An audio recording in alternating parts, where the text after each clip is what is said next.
Welcome to the First Property Buyer Show, your go-to podcast for expert advice, market insights, and real-life stories to help you buy your first home with confidence. Hello and welcome to the First Property Buyer Show, the podcast that is with you every step of the way during your property journey. I'm Emilie Lauer, journalist here at Momentum Media, and today I am joined by Lyndsey Fall, who is going to share with us a property journey, including the mistakes and all the lessons she learned during the process. Hey Lyndsey, thanks for joining us today. Thanks for having me. Well, Lindsey, your journey is going through the rentvesting path. And you are a first-time buyer, but you also are an investor on that sense. And this is something that has been actively growing in Australia. More and more people, more and more young Australian people are going through that rentvesting path. And a lot of our listeners are also interested by this. So it's the perfect occasion to have you on the show, yeah? Yeah. So let's go with the very beginning. Where did you buy and when? So it was about 3 years ago now. I came to Australia at the age of 30. So I knew that my superannuation was a bit slow off the starting block. I always knew that property was a good asset class, but I didn't know that much about property investing, I'll be honest.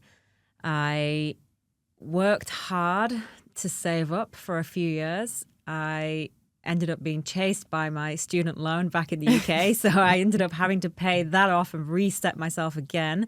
But I worked towards it knowing I need to buy a property. At the time I was working towards that goal, I wasn't really sure whether it was a property that I was going to live in or invest in.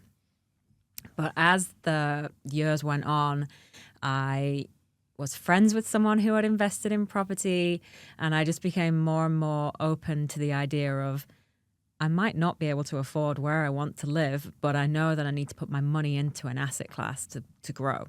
So the interest in property investing began. Yeah, interesting. And that was going to be my next questions. What made you choose rentvesting over buying, that house to live in owner-occupier? So when I came to Sydney, I gravitated to the place where my sister was living, and we live on the lower North Shore, and the entry into this market is big. Yeah. My workplace is nearby, my friends are nearby, my hobbies are nearby. My sister's nearby. I just couldn't risk giving all that up just for something that I was going to live in, which might be quite far away. Which is fair enough, and which is the case for many, many young Australians at the moment, that you kind of want to remain in that area that you vibe with to live, and then you basically go and invest in property somewhere else. So where did you buy? So I bought as far away as possible. I bought in Perth. Exactly, the other side of the country, yeah. At that time, Perth was bubbling up, and I seem to hit it at a good moment. Are you happy with your investment purchase today? I am very happy with it. Good. So how did you start? How did you manage investing in Perth while you were in Sydney? Did you fly over there, or how did you work it out? Exactly that. I realized that I couldn't fly in, fly out every weekend for inspections. I knew that wasn't going to be possible. I worked hard to save up the deposit. I set myself a few goals. I decided I was being a bit of a wuss about it. So I gave myself 3 months of, this is what you're going to do. You're going to read, you're going to listen to podcasts, you're going to absorb as much information as possible, and then start that pre-approval going. So I bubbled away reading lots. I listened to as many podcasts as I could, and then the pre-approval time started. So I was lucky that I found a broker that I knew. So I knew that we vibed together. He was going to be fine and safe. We got the pre-approval done, and then I sat on it. I panicked. Fair. As you should. Yeah. As you should, yeah. So then I started investigating because I knew it was going to be Perth. So I started making lists of various suburbs and looking into their median prices, their vacancy rates, and just running comparisons on as many as I could and looking into as many projects as I could as well, any kind of transport things that were going to be built, just trying to get a feel for the suburbs because I can't see them. I can't view them. So I picked a few out and then I started on real estate websites looking to see what was for sale in my budget. I think I sent out notices of intent for about 3, and one real estate agent in particular came back to me and was like, yeah, I can do a video call and show you around. So he showed me around. It was all great. And there was still something like, I know it's a really good idea, but is this risky? Yeah. Should I be buying something that I've never seen? But then I thought, well, I've got a building and pest inspection report to go through anyway. So did the building and pest inspection report and put an offer on the table. Was it your first offer? I think he did go for my first offer. Oh, wow. Well done. Yeah, I had a look in the vicinity and had a look to see what things had sold for nearby relatively recently. I knew that it was a relatively large house and land.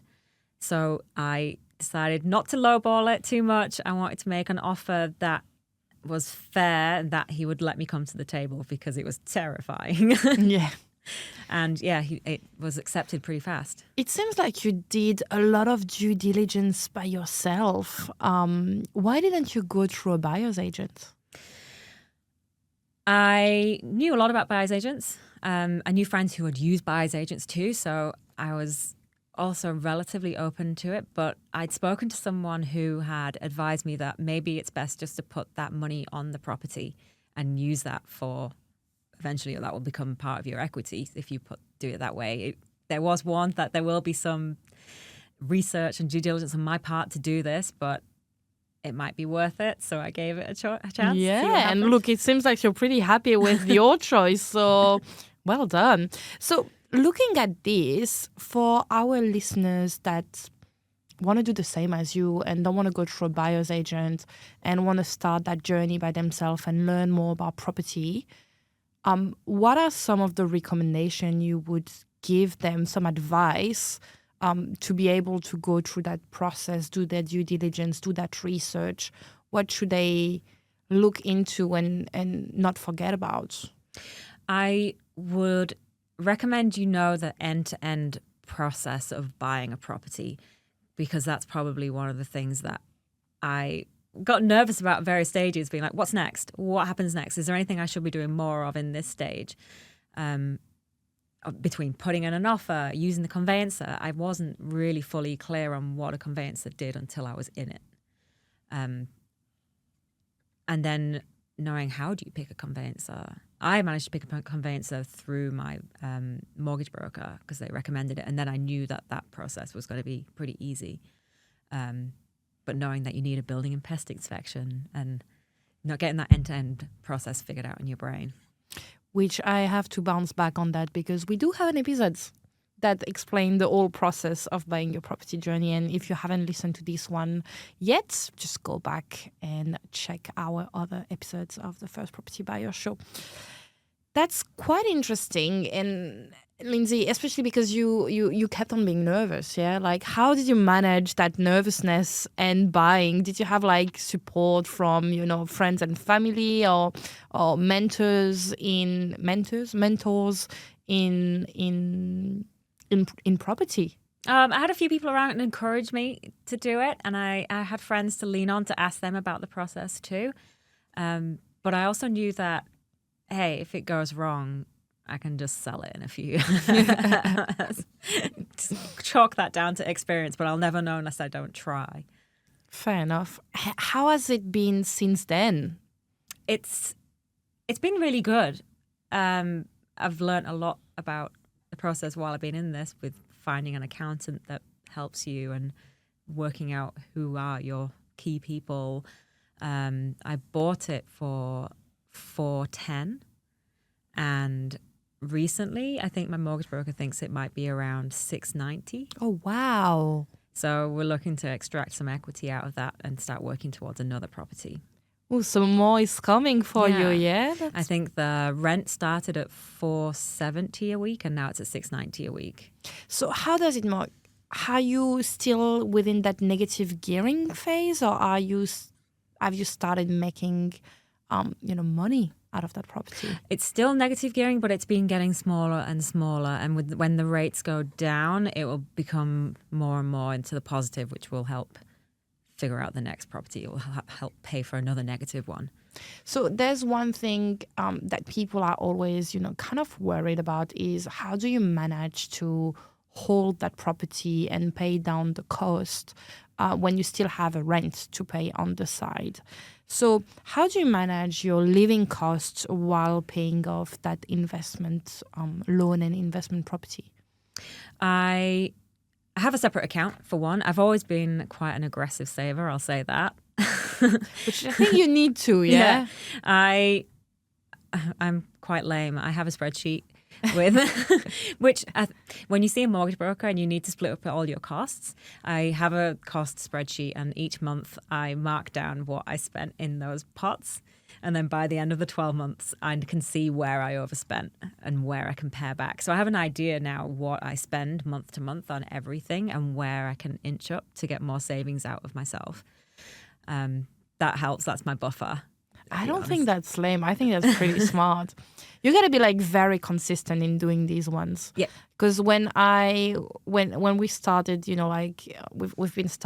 been looking at buying a property, and so we went to see a mortgage broker, and we had to do the 3 months, overview of your spending, and I can tell you that I cried. Yeah. And I definitely drink way too much coffee, and that hasn't stopped apparently, which is something you got to be aware of. So I don't think the spreadsheet is lame. I think it's a pretty good idea. I also remember, I think, way back when I was paying that student loan off, I remember speaking to a banker at Combank, and she was pretty honest with me, and she said, if you're going to buy a property in Australia, you're going to have to save hard. And from that moment, I knew that a mere $100 a week's really not going to cut it. How much deposit did you have? From speaking to friends, I knew that I needed at least 65K. I had saved 75K, but I think I only ended up using around 50 to 55 of it. So I came out with a spare buffer of 20. So it's still possible to be an investor with what I call a small-ish deposit? Yeah. You might have LMI attached to your loan, which is like a little security buffer for the lender, but it's in the grand scheme of things, how much you're borrowing, and that LMI doesn't really matter that much. Yeah, because it allows you to buy faster rather than having to wait for the extra deposit. Lindsey, you're a landlord now. I am. You are. How does that work? What are your extra tasks that you're doing on, I don't want to say on a daily basis, but maybe on a monthly basis? What does that imply to be a landlord? It's not that bad. I gave the real estate agent that sold me at the managing side of it. So they already had the photos and everything. So it was pretty easy just to rent it out. Month to month, you get like a breakdown of what's come in versus what's come out. Any kind of breakage or anything that comes up, they just drop you a line and ask if they can just get it quoted for. And it's very simple when you've got someone else managing it for you. There's Perth, so there's a little bit of a time delay some days, but it's not that bad. There's not that much that happens. Yeah, so it's pretty easy. Yeah, it's basic plumbing, or we've got a small pool, so the pool pump will break, but it's not a big deal. You've got a pool. I've got a pool there. Oh my goodness. Fancy property. Are you planning to ever live in that property? If I don't want to live that far away from where I am now, that's quite far away. Yeah, but we never know. Maybe one day who knows? Retirement. It sounds like a good place to retire. Yeah, potentially. Potentially nice. Have you ever seen it in real life or? No, I still haven't been to Perth. We need to get you there. I'd like to one day. Yeah, no, definitely. So you've been talking a little bit about having that property manager. Is that worthwhile? And do you definitely need one when you are living to the other side of the country? 100%, I would recommend having a property manager. Yes, they take a small fee, but they vet all the people coming in, and that's just, you can't put a value on that. Like, they make sure that your property's being well looked after. They're there on call if you need them for anything. Yeah, good. And how did you choose one? Just because it was the agent, or? I did actually do a little bit of due diligence on there. I did put some costs out Ooh. to some other people, but it really wasn't that much different. And I figured I'd rather go with the person who knows the property. So I just left it. He was local as well in that area. So Makes it easier. yeah. Definitely. Good. Now, what were some of the mistakes you've made during that investment journey that you can help our listener to not make the same? I don't know that I really made any big mistakes. Things to be aware of. I probably should have done it sooner. I will tell you that. This one is the only one we can never get back to it. Yeah. Time. Yeah. There's nothing that I would have changed in looking back in that process. So what are some extra advice you can get in terms of what they should really look into it when buying without a buyer agent from, like one place, one side of the country to the other side of the country? So you mentioned earlier that you made those spreadsheets with the suburbs. What did you look at in those suburbs? I listened to a lot of podcasts about what makes a booming area, sort of things to look out for. So I started looking at vacancy rates, how much things had grown over the past 10 years or 5 years cycles. I started looking up the areas. I wanted to know, was there any developments coming? Was there any train stations being built or anything that would make people's lives easier? What was on the border of the suburb? Was there any kind of flooding risks? Was there lots of industrial activity or anything which might hamper it? Doing the best you can with whatever information you can grab. True. I mean, it looks like you made it really well. Like, you choose the right place and the right I property. chose a suburb which I think it has a bit of an orchard kind of outline to it. So I think there is some greenery around there. That it's close to train stations and train lines. It's 17 kilometers from the CBD. So that was one of my reasons why I wanted to be in Perth, because I could still get somewhere relatively close to CBD and know that it would be rentable based on that, which I couldn't be 17 kilometers from CBD here. No, you couldn't. It's way too far here. How have your investment goal changed since you became a Rentvestor? So you've been a Rentvestor for 3 years. How is your property journey going? It's going good. I'm preparing for number 2 now. I always knew that the time between 1 and 2 was probably going to be some of the hardest. And then from there, it gets a little bit easier getting the equity out of them. I approach this one with just have a fresh start, just save aggressively again and see how long it takes. So you've got 2. And then as we went into this process, it seems like it's the better thing to get the equity out as well and try and get to that 20% deposit mark to make it the mortgage easier. Do you know which area you're going to go in already? Or? I don't. No. So I'm waiting for pre-approval first. I've got SPI's Fast 50 at my fingertips. Which is always an amazing resource. So if you are looking at Rentvesting or buying your first property as an investment property, SPI smartpropertyinvestment.com.au has the Fast 50 report for free, which is the 50th booming suburb for 2026.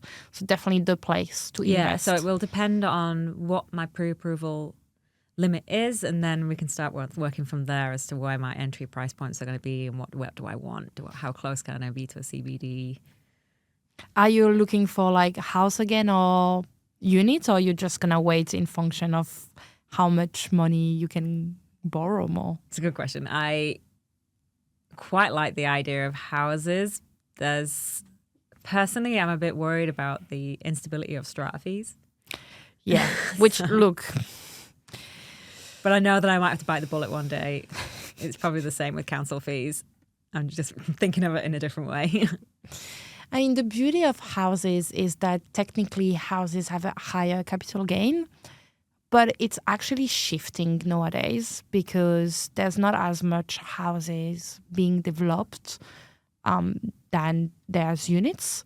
So data in the latest piece that I had to write for, the publications here at Momentum, it's shifting a little bit, and units are starting to see as much capital gain as houses. Not everywhere, of course, but in some specific areas, capital cities, they're doing pretty well.